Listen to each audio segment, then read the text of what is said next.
Olá, queridos amigos, queridas amigas.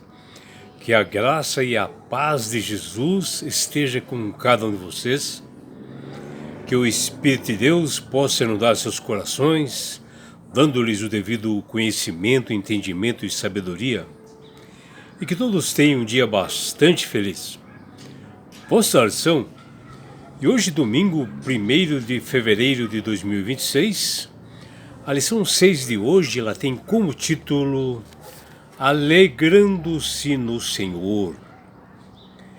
E a lição de hoje ela está baseada no livro do apóstolo Paulo de Filipenses, capítulo 3, versículos de 1 a 3, que embora esse grande apóstolo estivesse preso, sofrendo as aflições por causa do Evangelho de Cristo, ele dá um recado assim importante para a igreja de Filipos, que ele menciona que ali dentro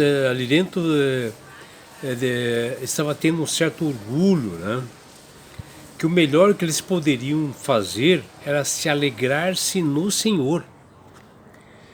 E essa exortação expressa-se um conceito bastante utilizado ali no Antigo Testamento, principalmente no livro de Salmos, como o Davi fala lá no Salmo 21, versículo 1, que diz assim, na tua força, Senhor, o rei se alegra, e como exulta com a tua salvação. De fato, meus amigos, minhas amigas, alegrar-se no Senhor é um mandamento repetido por várias vezes para que cada cristão possa se atentar e verificar que mesmo diante de tantos sofrimentos, nós temos que se alegrar porque nós temos esperança, e essa esperança chama-se Jesus, que ele se aproxima nesse momento para acabar com o pecado, acabar com todo esse sofrimento. E aí sim nós temos que estar alegres, esperançosos por este momento. E o apóstolo Paulo ele apresenta aos filipenses aspectos assim positivos e negativos, E ele descreve os crentes dessa igreja. Inicialmente ele elogia e diz que a alegria no Senhor é a verdadeira adoração que eles deveriam fazer, mas também ele alertou que aqueles que confiam na carne, ou seja, no corpo, tem que tomar cuidado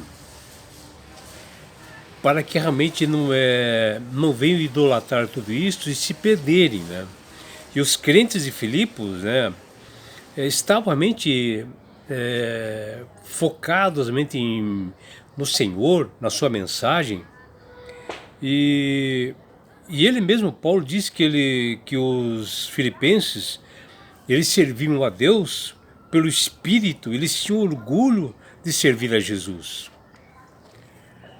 E assim, tudo que os filipenses faziam trazia alegria, e isso gerava felicidade para eles.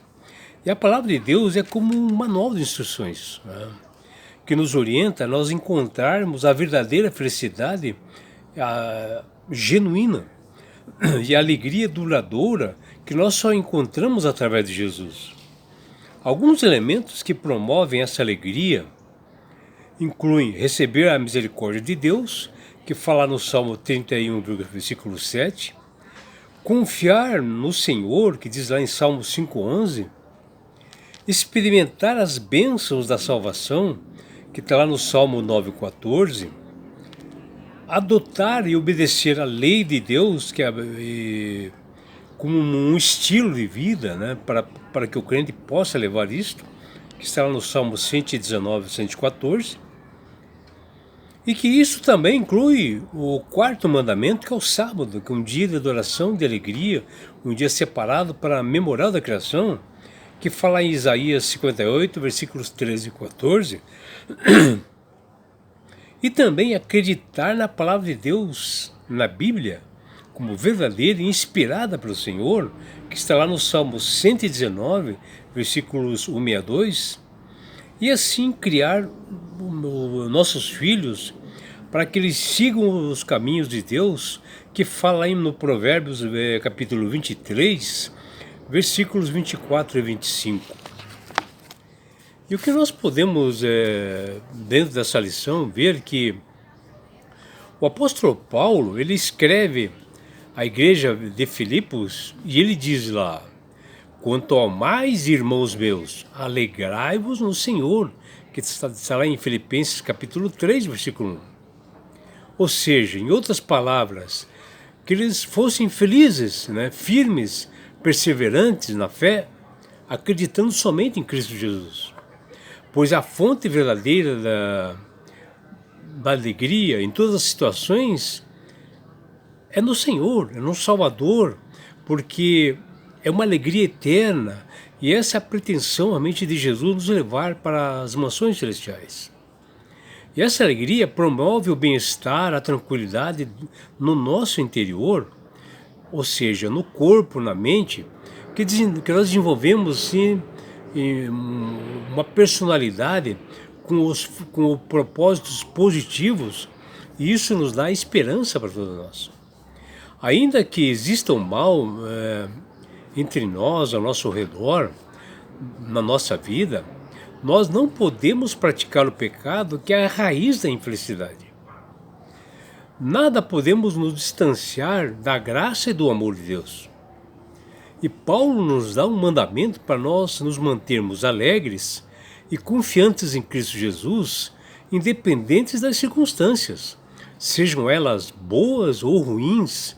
Significa encontrar uma satisfação, forças e esperanças no amor e no cuidado que Deus tem para conosco, não só nas situações, né, no mundo, porque o mundo são coisas passageiras, né, que nós não podemos se agarrar nessas coisas. Como o próprio Paulo, ele demonstrou estar alegre mesmo preso, pois ele tinha essa fé e esperança no Senhor. E é isso que trazia alegria dentro do seu coração. Paulo começou esta epístola, né, aos Filipenses com um tom bastante positivo, né, nos dando a impressão de estar assim encerrando a sua carta, que na realidade ele estava começando. Mas não, ele tinha assim de dizer muitas coisas àqueles irmãos filipenses. Ele queria transmitir a alegria que ele sentia no Senhor e queria transmitir essa alegria para esses irmãos que estavam longe. Paulo, ele retoma um dos temas centrais nessa epístola aos Filipenses, mencionando para eles se alegrarem no Senhor. E ele não só mencionou a importância deles estarem alegres, mas ele apresenta, né, inúmeras razões para isso, sendo o ponto principal a confiança em Cristo e não em nós mesmos, quando ele diz o seguinte, ó: nós nos gloriamos em Cristo Jesus, em vez de confiarmos na carne, que está lá em Filipenses capítulo 3, versículo 3. Mas será que em algum momento de nossa vida nós aprendemos a importância de não confiar na carne, ou seja, no nosso corpo? É algo para ser pensado, né, meus amigos? Porque às vezes nós só pegamos muitas coisas do mundo, esses prazeres do mundo, e nos esquecemos do Senhor.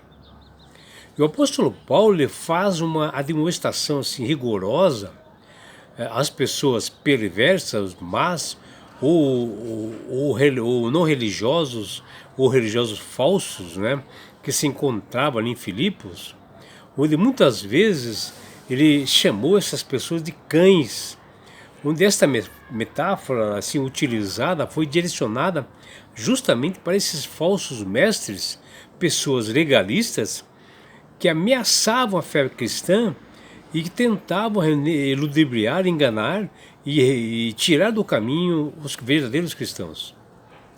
Também Paulo estava falando de maus obreiros que se encontravam no meio dos filipenses, que queriam que todos os gentios fossem circuncidados. E Paulo os acusou de falsa circuncisão, que está lá em Filipenses 3:2. Ou seja, literalmente uma mutilação de pessoas, né? Indicando de como havia acontecido ali na Galácia e outras regiões. Eles tentavam tumultuar as pregações do evangelho verdadeiro, as boas novas deixadas por Cristo, e impunham a circuncisão como obrigatória aos gentios, contrariando totalmente o concílio apostólico que havia sido realizado alguns anos antes, que está em Atos 15. E o apóstolo Paulo, incrivelmente, mas com sabedoria, ele dá uma solução para os nossos desafios espirituais, que não são poucos, né? São bastantes. E ele diz: alegrem-se no Senhor, que está em Filipenses 3:1. E é claro que, diante dessas alegrias no Senhor, nós também temos que combater essas falsas doutrinas que tentam se infiltrar, principalmente agora que antecedem a volta de Jesus. O fato é que nós encontramos na palavra de Deus conceitos perfeitos, né? Que nada tem a ver com conceitos criados pelo homem. E isto, meus amigos, minhas amigas, são visões diferentes a respeito do mesmo assunto que Paulo havia comentado. Por exemplo, a alegria do mundo é a materialização da felicidade. Coisas do mundo, né, como bebedeiras, festas, eles parecem todos alegres assim, e no outro dia eles estão com dor de cabeça, tristes, e tudo vem à tona, as contas que ele tinha a pagar, uma série de coisas. E eles fixam assim essa alegria em objetos, em coisas, por meio de pessoas ou realizações, para fazer a própria vontade, ou seja, querer uma alegria forçada, uma manifestação do corpo através de sorrisos assim, falsos, né? Gestos e palavras assim nostálgicas, né? Entretanto, essa alegria ela é passageira, porque ela depende de fatores externos para que possa acontecer. E quando o motivo dessa alegria se esvai ou acaba, ela se dissipa e as pessoas voltam ao normal e tudo volta a acontecer novamente de ruim. Já a alegria no Senhor, conforme as Escrituras, ela é eterna, possui um conceito totalmente contrário, porque ela é um dom divinal. É o Senhor, através do Espírito Santo, que traz essa alegria dentro do nosso interior, onde o cristão, em situações ruins e boas, devem se alegrar, onde essa alegria não depende de circunstâncias. E tudo aquilo que nos traz alegrias também gera felicidade através da palavra de Deus, da Bíblia, onde ali nós vemos conforto, nós vemos esperança. É com um manual de instruções que nos orienta a encontrarmos a verdadeira alegria e que ela é bastante duradoura porque ela é eterna. E é por isso, meu amigo, minha amiga, que você deve ler as Sagradas Escrituras para entender com a sabedoria do Espírito Santo a verdade, para que você não caia em enganos de doutrinas falsas que estão nesse mundo, que podem trazer alegrias falsas para o seu lar e trazer problemas para você. Que você tenha um dia assim prazeroso e deleitoso ao lado do Criador do Universo. É o que deseja seu amigo João Carlos Amorim.